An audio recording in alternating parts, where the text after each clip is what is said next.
The briefing is brought to you in association with Spain. From the wilds of the Atlantic to the warmth of Mediterranean isles, the Spanish coast has something for every occasion. And whether chartering a yacht or renting a more modest motorboat, there's no better way to explore this magical country's lesser-known highlights than from the open water. Listen out for a new summer season of The Concierge on Monocle Radio. Join Robert Bound and friends as they turn navigator for an unforgettable journey along the Spanish coast. From hidden gems to legendary gastronomy, and with the unique drama of the America's Cup in the host city of Barcelona added to the mix, discover why the time is right to take to the waves. The Concierge, returning to Monocle Radio in July.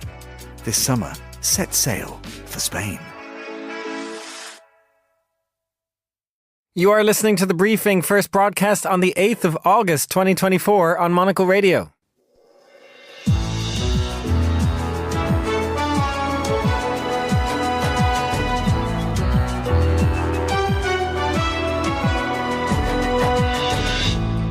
Hello and welcome to The Briefing, live from Studio One here at Midori House in London. I'm Chris Chermak. Coming up on today's program, Ukraine turns the tables on Russia by invading a portion of its territory. How will Russia respond? Also ahead. In what we do, we have to do everything. It's not about choosing that we will do a coverage like that or that we will do a super sophisticated coverage with 100 professional cameras. We have to do both. We meet Yiannis Exarchos, CEO of the Olympic Broadcasting Services and the man in charge of bringing 11,000 hours worth of content to our screens. We'll also get the latest business news, and it is Thursday, which means Fernando Augusto Pacheco is here with the Global Countdown. And Faye, we are heading to a country close to my heart this week. Hello, Chris. Today we discuss this year's biggest summer hits in Germany. Danke. Wunderbar, Fernando. All that right here on The Briefing with me, Chris Chermak.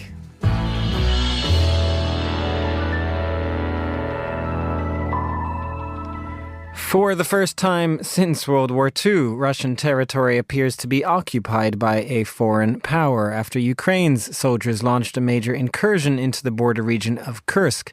The attack appears to be both defensive and offensive in nature, preventing Russia from launching its own fresh incursion into Ukraine from this northern border, while also calling Vladimir Putin's bluff about how severely he would react to an invasion of his territory. Well, I'm joined now by Mark Galeotti, a political analyst and author of Putin's Wars from Chechnya to Ukraine. Mark, how significant a development is this, and will Russia have expected it? Well, I think it's politically significant, even if not especially militarily significant. And Russia clearly didn't fully anticipate this. I mean, we had a case in which a Ukrainian attack, which unlike previous attacks across the border, wasn't carried out just by a few hundred pro-Kyiv Russians, but actually by mainstream Ukrainian troops from the 22nd Mechanized Brigade, a relatively elite force. And they faced just border guards and a few conscripts, at first at least. So I think this clearly did catch the Russians on the hop. And it's a deep embarrassment, hence the fact that Putin had to actually gather his Security Council and has indeed declared a state of emergency within the Kirov region. He's called the state of emergency in the Kursk region. He's also called this a major provocation. But do you have any imagination, sense of how he might respond in any significant way other than simply trying to repel this attack? Well, he has, in many ways, limited range of options. I mean, yes, of course, from his point of view, the primary thing is to repel the attack. And in particular, to free the small town of Sudzha, which has been taken, which has a crucial pumping station on the pipeline that brings back half of all the gas that Russia sells to Europe. But beyond that, it's all very well for him to huff and puff about how this is a terrible provocation. And let's be honest, there is more than a little degree of irony in that. But it's not as though there's really much he can do. We can probably expect a few, however terrible, punitive air raids against Ukrainian cities, but he doesn't have much more in the tank. And now you said this is a politically significant move, not necessarily militarily, but then there is the economic side. You mentioned this natural gas transmission hub. How significant would disrupting that be to Russia? It would cost Russia, but in some ways, even more so, it would actually affect those European countries which continue to buy gas from the Russians.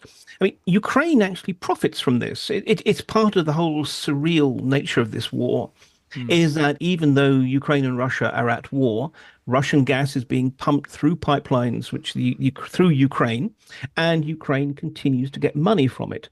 The risk is, of course, that on the one hand, Ukraine may like the idea of being able to shut off the pipeline, though it could always have shelled or drone struck it in the past. But it might actually also deeply anger certain European countries. So I think in some ways, it's not so much, I think, that Ukraine necessarily plans to turn off the gas. It wants to show that it has that capability. It is, as much as anything else, trying to push back against that sense that it is the Russians who are in the ascendant. Because you've got to realize that up to now, this year, it's the Russians who have been slowly, but nonetheless inexorably grinding forward. So this is an attempt to not just perhaps force the Russians to redeploy some troops from elsewhere, but also to try and address the narrative. Well, and to that point about Russian troops slowly moving forward, there were reports that I understand that Russia was amassing another set of troops, as many as 75,000, along this northern Ukrainian border region. I mean, how serious were those signs in your mind that Russia might be readying to launch another front here, from the north into Ukraine? And could this scupper those plans? Look, I think these claims were already a little bit inflated. Russia doesn't have huge reserves of troops that it can deploy in the north when it's really putting its main effort in the Donbass region to the east. A lot of those troops that are notionally there are actually conscripts and therefore won't be thrown into any kind of offensive operations, at least not at the moment. But it is about really keeping the Russians off guard. One of the things that Ukrainians are much better at is moving quickly and fluidly from one particular situation to the other. The Russians do have a tendency to be rather ponderous, especially in terms of the top level management. So the more that the Russians can be kept off balance, uncertain of exactly what the Ukrainians plan to do next, the hope is precisely that whether it's some kind of new offensive from the north or reinforcing troops in the east, the Russians will be kept on a much more conservative perspective. And Mark, you did mention the European allies who might be angered at this from that natural gas perspective. But I do wonder in general whether this changes the calculus for Ukraine's allies at all, because the other aspect of this, of course, is that they have not wanted to challenge Russia directly on their territory. They've not wanted to allow Ukraine to challenge Russia directly on its territory for fear of reprisals. So how closely will Ukraine's allies be kind of watching here how Russia responds?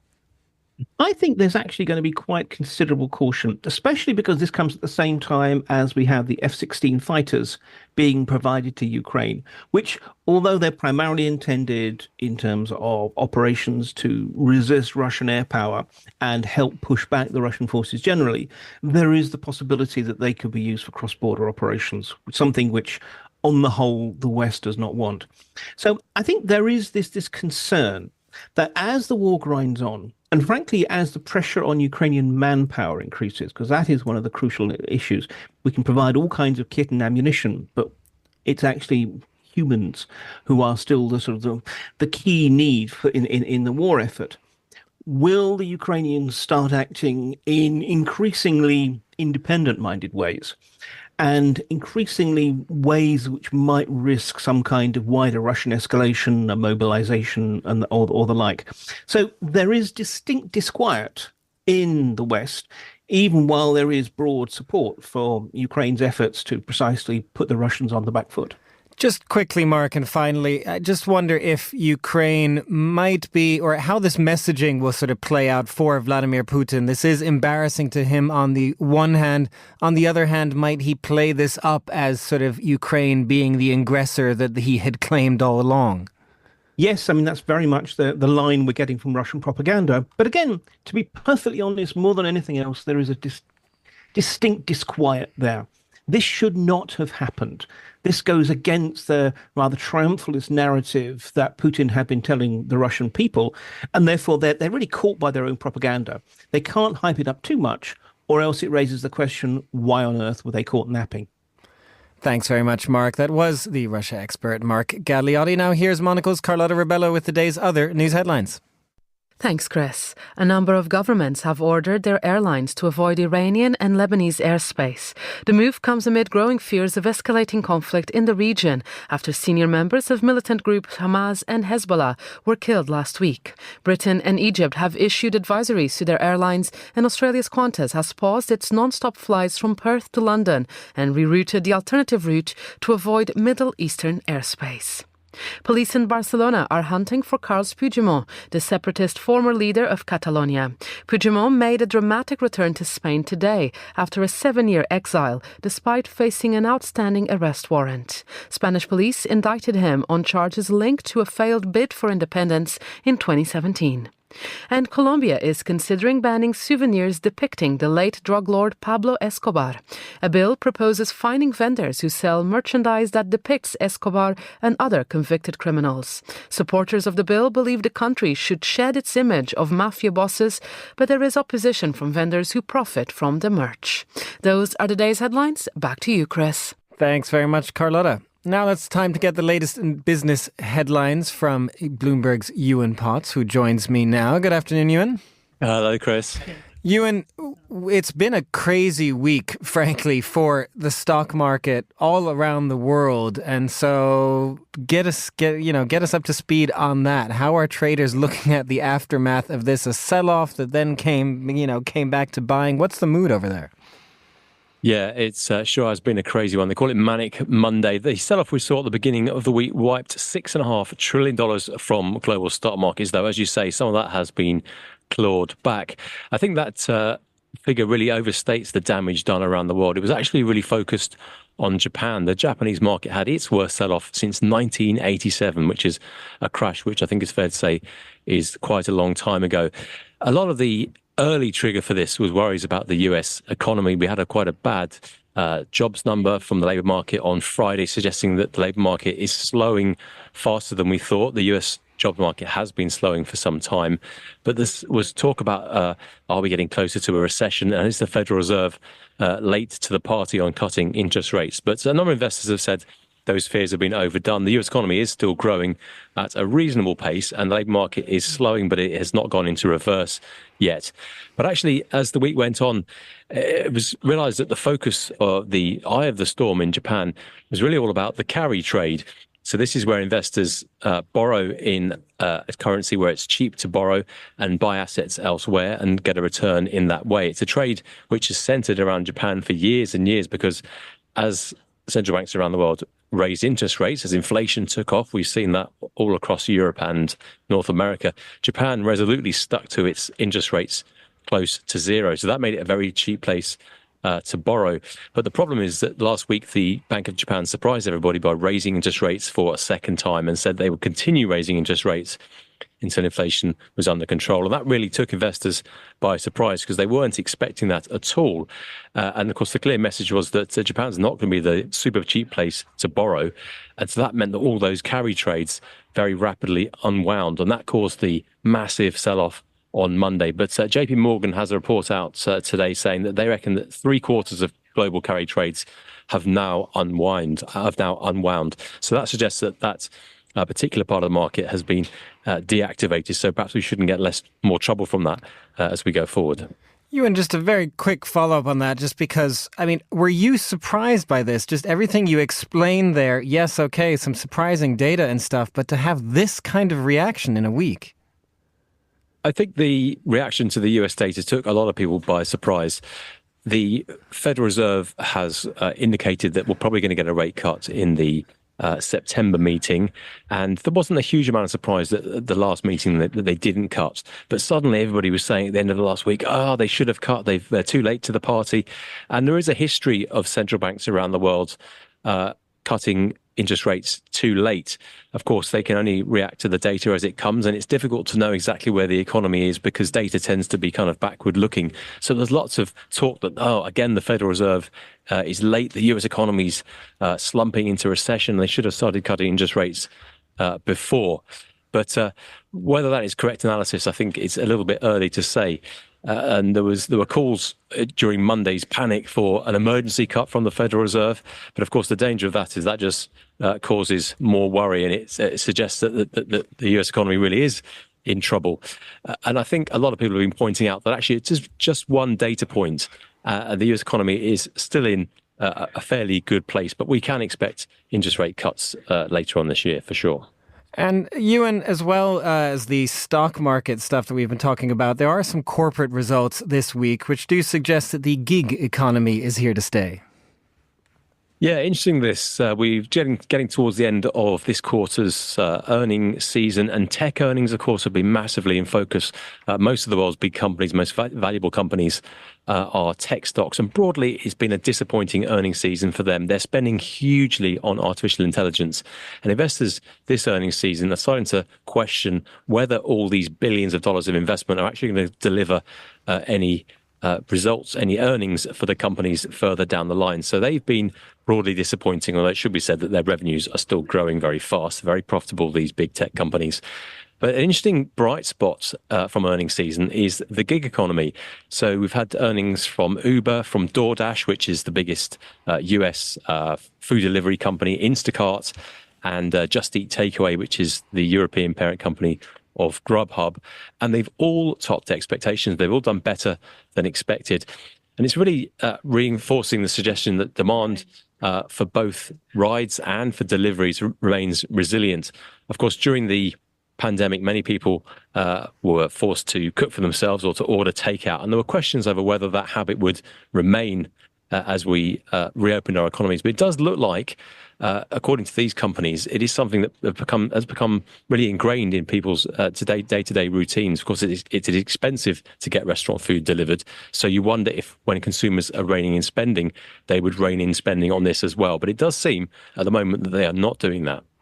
And Yuan, just finally, you mentioned the slowing US economy and those worries, but travel companies are reining in their forecasts with US consumers also cutting spending. Yeah, Chris, this is an interesting other side of the post-COVID story, if you like. Of course, there was an enormous travel boom as people were allowed to travel again. It's been a really, really good couple of years for hotels, for airlines and tourism around the world. But we've just had some pretty disappointing numbers from a lot of players in this sector. Booking.com, which is a huge American owner of price comparison sites and hotel booking sites, it signaled soft demand over the summer. We had a weak outlook from Ryanair here in Europe, the biggest discount airline. And Airbnb shares, well, they dropped by 13% this week, one of their biggest ever declines after they disappointed investors for a third consecutive quarter. It should be said that Airbnb's bookings are still growing. It is a growing and popular company, but they're not growing as fast as they expected and not growing as fast as investors expected. So it does suggest that unlike the gig economy, unlike getting food delivered, consumers do consider travel a discretionary expense.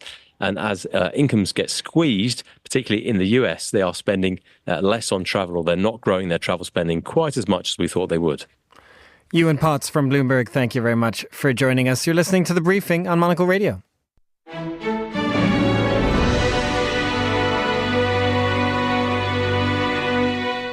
You are back with The Briefing on Monocle Radio. I'm Chris Chermak. 11,000 hours of content is the equivalent of a year's worth of broadcasting. Close to 1,200 cameras, 8,300 people coming from 110 countries. If you've watched even a split second of footage from this year's Olympic Games, then it will have been filmed and syndicated by the Olympic Broadcasting Service. The OBS has taken over a huge site at Le Bourget on the outskirts of the capital. The exhibition centre is now filled with thousands of screens, satellite dishes and hundreds of staff. Earlier, Monocle's Emma Nelson went up to the site to meet the man in charge of it all. Yiannis Exarchos is the CEO of Olympic Broadcasting Services. She began by asking him how much of filming is done by his team and how much is carried out by individual broadcasters. We are responsible for providing a very high quality coverage and a very unbiased and independent coverage of all the sporting event and the ceremonies to all our broadcasters.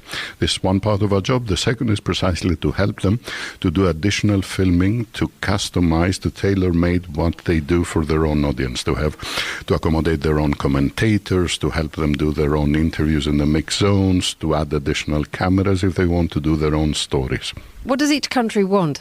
Give me a couple of examples of one country wanting one thing and another country wanting something completely different, and then how you actually make this work. Actually, it's an interesting subject because this has changed through the years. In traditional television, what each country wanted, I would say, were the major sports, and usually the three major sports like athletics, gymnastics, and swimming. And then they wanted to focus on the sports which are either very popular in their own country or the sports where they have a possibility of a medal. That practically meant for us the same thing, that we had to produce everything perfectly well. But with the emergence of digital, of streaming platforms where broadcasters have the capacity to actually put on the air and broadcast in their own countries more and more of the broadcasters are trying to broadcast almost everything that we produce. And let me give you an example. Back in 1996 in the Atlanta Games, there were games in the United States. I think the domestic broadcaster at the time, NBC, I believe they broadcast around 120, 130 hours. In the Games of Paris, which don't even take place in the United States, NBC will broadcast close to 8,000 hours. So that gives you a sense of what has happened through the digital revolution and why we have also ourselves transitioned what we do into producing more content, more diverse content in order to meet all this insatiable desire. Insatiable is the right word, isn't it? People just want more and more and more. So when you get up in the morning, what are your thoughts? Is like, how do we make this bigger? How do we make this easier? But also, you have to be even more nimble than ever, don't you? Despite the size, you have to be more flexible. Assuming you have slept at night, you wake up in the morning thinking, how can you, on one hand, address all these needs for different content, for different audiences and for different circumstances, but doing that in more efficient ways. And let me tell you something. Here we produce 15% more than we produced in Tokyo. We produce almost 30% more than what we produced back in Rio in 2016. However, the size of the broadcast center is significantly smaller. The size of our footprints in the venues is smaller. The power that we consume is 50% less than what it was in Rio. This is a permanent objective that we have, to leverage technology and opportunities that technology provides us in order to produce more in a smarter way. So not to depend on traditional broadcast technologies, but to extend on the edge of technology as it happens today has allowed us to be so much more flexible. So what kind of new equipment have you got when it comes to broadcasting and also capturing what's going on that you didn't have in Tokyo? What's the bit that you're most excited about when you unwrap the box and you're like, oh, we've got this is great? Yeah. Some of the things are further developments of things that we started in Tokyo or even earlier. But I would say that if there is a major factor that has affected and enhanced a little bit our coverage is the developments in AI. Artificial intelligence, something that we have been experimenting with for a number of years. Artificial intelligence, unlike what many people believe, did not arrive last year. It's been around for 70 years. But the developments during the last years have allowed us to do some things that were difficult in the past.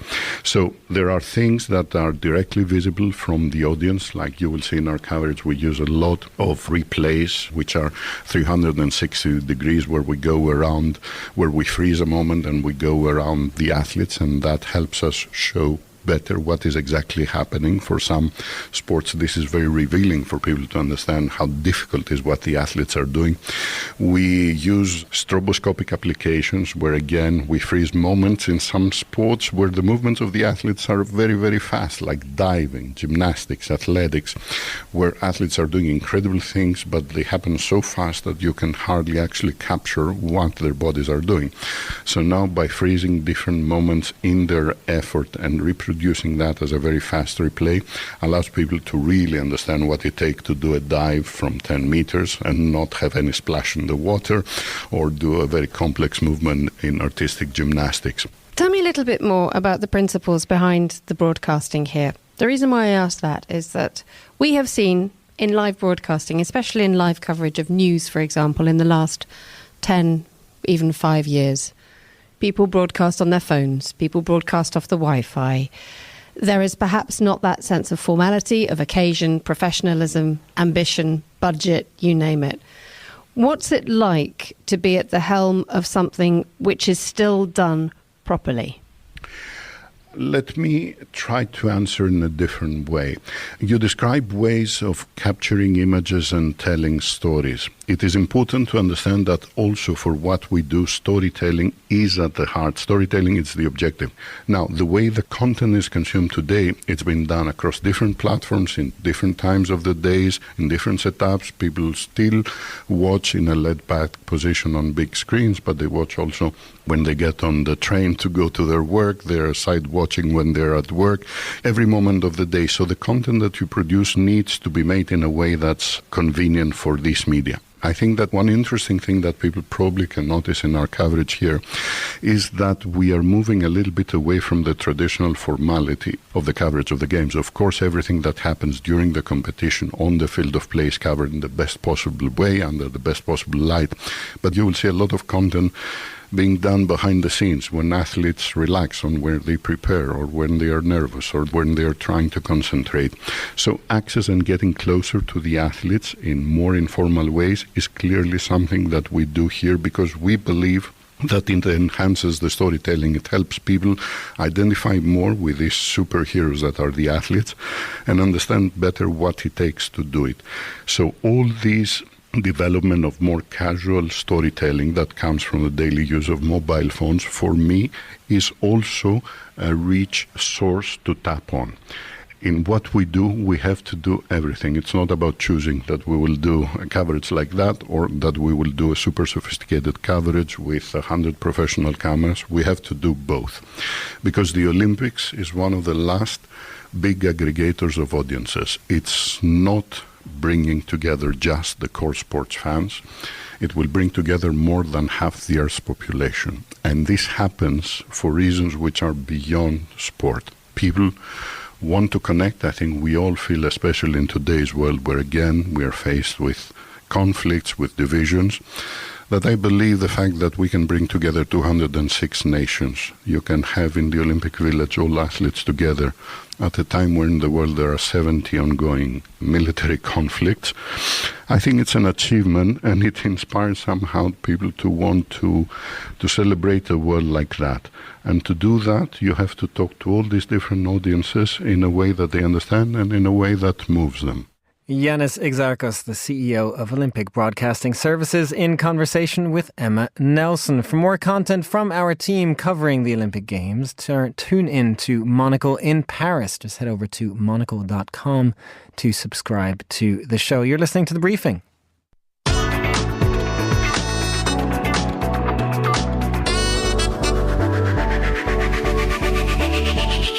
And finally today, that jingle means it is Thursday, and Monocle Radio's senior correspondent Fernando Augusto Pacheco is here with us to have a look at the global countdown, the latest music charts. Fernando, we are headed to a place where I spent about 7 years of my life.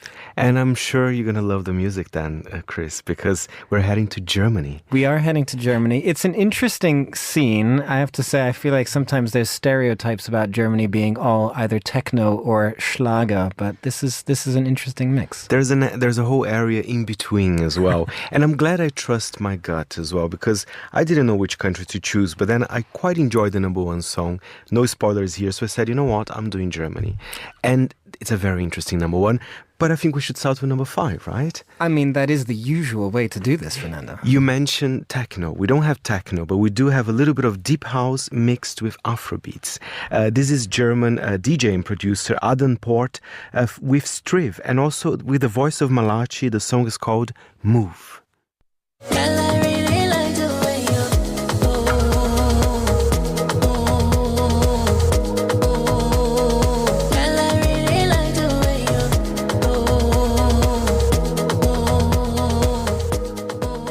It's hypnotic. It is. It's sort of soft house. I don't know how to describe it Very exactly, soft. but it's nice. From what I've been reading, is deep house, but the influence of Afrobeats is there. The influence, I loved it. Malachi has a very, very beautiful voice. And Adam Port, he's super famous. He's a very traditional DJ. He's got a collective label called Canny Music. And he'll be performing in London, in fact, over the week. Or Kleine Musik? What does it say there? Canny Music. Canny Musik. That means no music. Oh, interesting.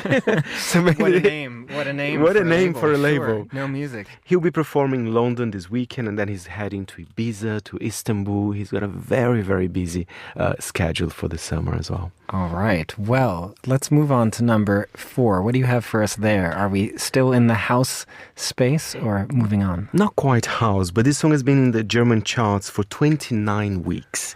It's a long time. And I'll tell you why after we play by Australian DJ Cyro with Stumbling It In. Our love is alive. It's so we begin. Foolishly laying our hearts on the table, stumbling in. Our love is a flame. Of course, it's the cover of the 1978 classic by Chris Norman and Suzi Quatro. I love the original, but I have to say this one is really delicious to listen. It's very chilled. But you know why it's so famous in Germany? By the way, in other countries as well. It's a big song. I was going to say, it's the kind of cover that I think does very well in European charts, I have to say. Absolutely. But in Germany, there's a specific reason. Apparently, this song became viral on TikTok because Bayern Munich used as the song for the team, you know. And of course, it's a very celebrated football team in the country. And that's why the song is still doing so well in the charts. Germany does love its sports anthems. Whenever they can attach something to sports, it works very well. And it helps in the charts, clearly. Let's move on to number 3. What can you tell us about this one? This is interesting because I think this taps into this new market of nostalgia among the young generation, I would say.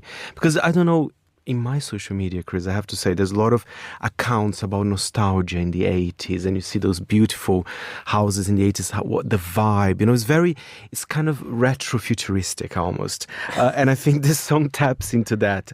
It's by English Cypriot singer Artemas, and I'm sure you've heard the song before.